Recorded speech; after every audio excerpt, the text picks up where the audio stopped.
Hello everyone, welcome to my channel daily drug info. Daily drug info में मैं आपको खुशामदीद कहता हूँ।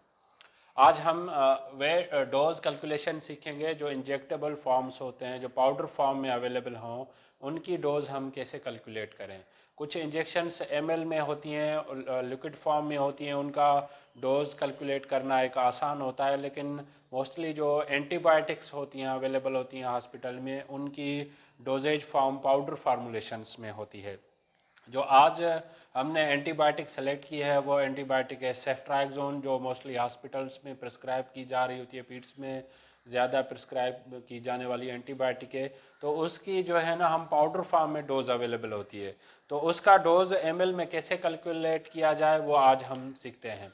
अगर मेरी वीडियो आपको पसंद आए तो आप इसको लाइक करें, सब्सक्राइब करें, शेयर करें ताकि दूसरों की हेल्प हो सके। तो आए समझते हैं कि पाउडर फॉर्म में डोज कैलकुलेशन कैसे की जाती है।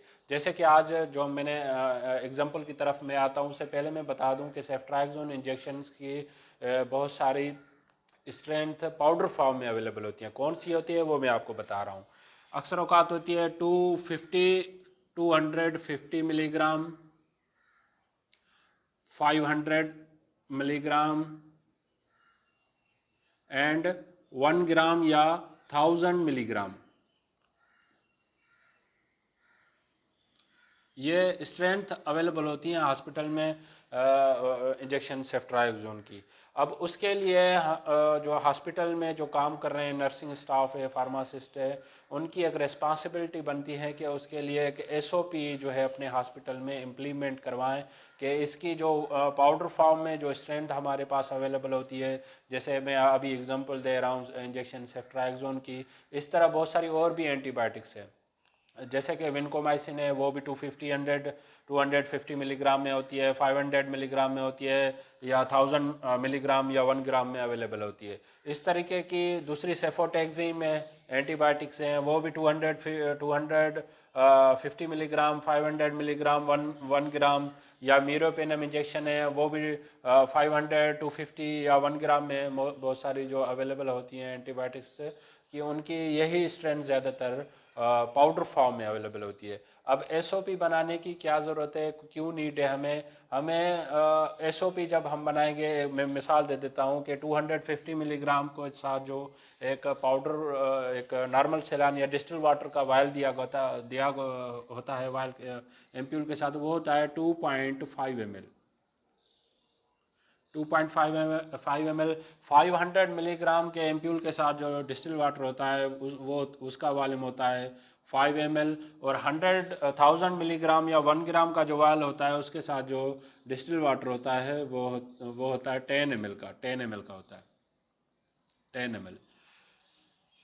ये एक एसओपी इम्प्लीमेंट कर लें। अगर कहीं पे अगर डिस्टिल वाटर नहीं दिया होता तो आपको अंदाज़ा होना चाहिए कि 250 मिलीग्राम का वायल है, तो उसके हमें उसको कौन से वॉल्यूम में या कितने वॉल्यूम में रिकन्स्टिट्यूट करना है।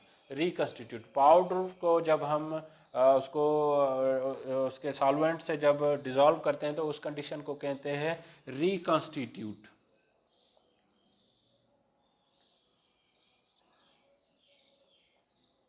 उसी को हम ओरिजिनल फॉर्म में जब हम ले आए तो उसे रिकन्स्टिट्यूट कहते हैं। ये आप याद रखें, इसी के बेस पे हम जो है ना डोज कैलकुलेशन सीखेंगे।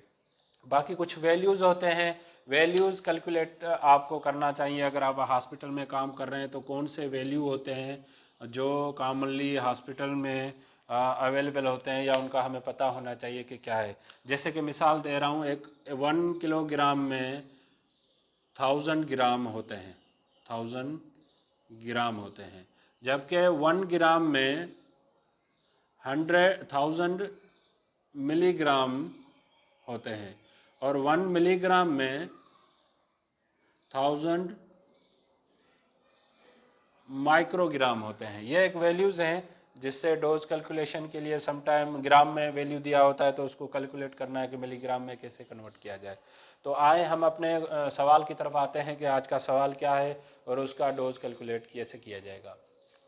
A doctor ordered 400 milligram of ceftriaxone injection to 2-year child।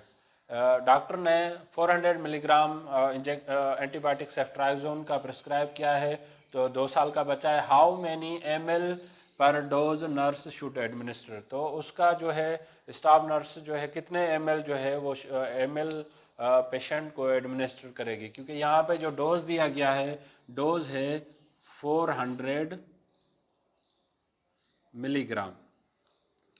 400 milligram में तो हमें इसके ml कितने देने होंगे, ml जो है हमें कैलकुलेट करना है।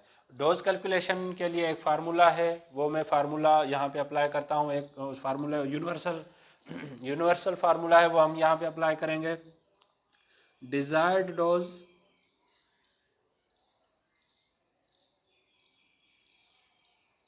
डिवाइडेड बाय अवेलेबल स्ट्रेंथ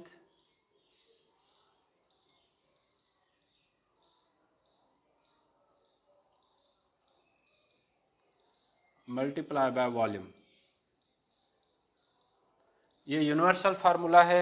अभी हमारे पास जो है, मैं आपको ये दिखाऊंगा कि 250 मिलीग्राम में कैसे ml निकालें, 500 मिलीग्राम में हम इसका जो है ना कैसे ml निकालें, और 1000 मिलीग्राम में हम इसका ml कैसे निकालें। तो आए पहले हम इसका वैल्यू पुट करते हैं 500 मिलीग्राम से। डिज़ायर्ड डोज हमारे पास है 400 milligram. 400 milligram divided by available strength, हम जो यहाँ पे सेलेक्ट कर रहे हैं वो अभी हम ले रहे हैं 500 मिलीग्राम में। 500 मिलीग्राम ये पाउडर फॉर्म में था। पाउडर फॉर्म में हम उसको हमने जो रिकन्स्टिट्यूट किया है वो 5 ml से हमने उसको ओरिजिनल फॉर्म में लेके आया। Multiply by volume 5 ml। 400 divided by 500 0.8 mg को कैंसिल कर लेगा, मल्टीप्लाई करेंगे 0.85 ml से, तो आंसर विल बी 4 ml पर डोज। जो चाइल्ड होगा जिसको डॉक्टर ने 400 मिलीग्राम सेफ्ट्राइक्सोन का प्रिस्क्राइब किया है, तो उसके लिए हमें जो वॉल्यूम मिला, हमें ml मिला, वो 4 ml पर डोज जो है सेफ्ट्राइक्सोन का। अगर हमारे पास स्ट्रेंथ 500 मिलीग्राम की अवेलेबल है तो हम उसको 4 ml डोज देंगे। अब यही इसी फार्मूले में, इस सेम फार्मूले में हमारे पास अगर हॉस्पिटल में 1000 मिलीग्राम का वायल है अवेलेबल है, तो उससे हम जो है वो ml कैसे कैलकुलेट करें, आए सेम इसी में फार्मूला में पुट करते हैं। डिज़ायर्ड डोज हमारे पास है 400 मिलीग्राम डिवाइडेड बाय अवेलेबल, जो हम अभी स्ट्रेंथ ले रहे हैं वो 1000 मिलीग्राम है, मल्टीप्लाई बाय वॉल्यूम। अभी हमारे पास, पहले हमारे पास वॉल्यूम 5 ml था, अभी जब हमने 1000 मिलीग्राम का वायल लिया है तो उसमें वॉल्यूम जो हमने रिकन्स्टिट्यूट किया था वो 10 ml था, तो वो यहाँ पे हम वॉल्यूम 10 ml लेंगे। इसको जब डिवाइड करेंगे तो आंसर आएगा 0.4। 0.4 मल्टीप्लाई बाय 10 करेंगे तो आंसर विल बी 4 ml पर डोज आएगा। 4 ml पर डोज आएगा। आप सोच रहे होंगे कि ये 500 मिलीग्राम का वायल लिया है तो भी इसका 4 ml डोज आया है, 4 ml डोज आया है। अगर हमने 1 ग्राम का वायल लिया है तो भी उसमें जो डोज आया है वो 4 ml आया है। तो वो कैसे आया है?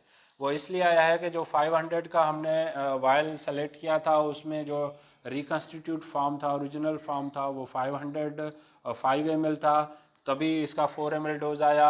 और नेक्स्ट जो हमने वो था 1000 मिलीग्राम का वायल सेलेक्ट किया, उसके लिए जो रिकन्स्टिट्यूट वॉल्यूम था 10 ml था, इसी वजह से उसका 4 ml डोज आया। 500 मिलीग्राम पर 5 ml मतलब कि 100 मिलीग्राम में 1 ml होगा।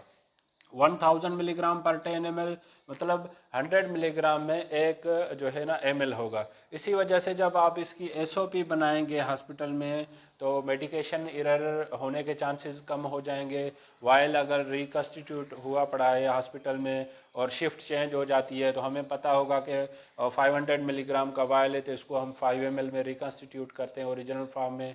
अगर 1000 मिलीग्राम का वायल है तो हम उसे 10 ml में रिकन्स्टिट्यूट करेंगे। इसी वजह से मेडिकेशन एरर होने के चांसेस कम हो जाते हैं जब हम SOP बनाते हैं कि कितने मिलीग्राम को कितने ml में रिकन्स्टिट्यूट या डाइल्यूट किया जाए या उसको ओरिजिनल फॉर्म में लिया जाए। डोज कैलकुलेशन के हवाले से अगर आपको अभी कहीं पे भी कन्फ्यूजन होती है कि समझने के हिसाब से, आप मुझे कमेंट करें, मैं आपके कमेंट का जवाब दूंगा। अगर कुछ आपको समझ नहीं आ रहा है तो मैं कमेंट में आपको डिटेल में दूसरी वीडियो बना के आपको उसकी क्लियरिफिकेशन दे दूंगा। अगर मेरी वीडियो आपको अच्छी लगी है तो आप इसको सब्सक्राइब करें, लाइक करें, दूसरों तक शेयर करें ताकि ये अवेयरनेस सब तक पहुँच सके। Thank you for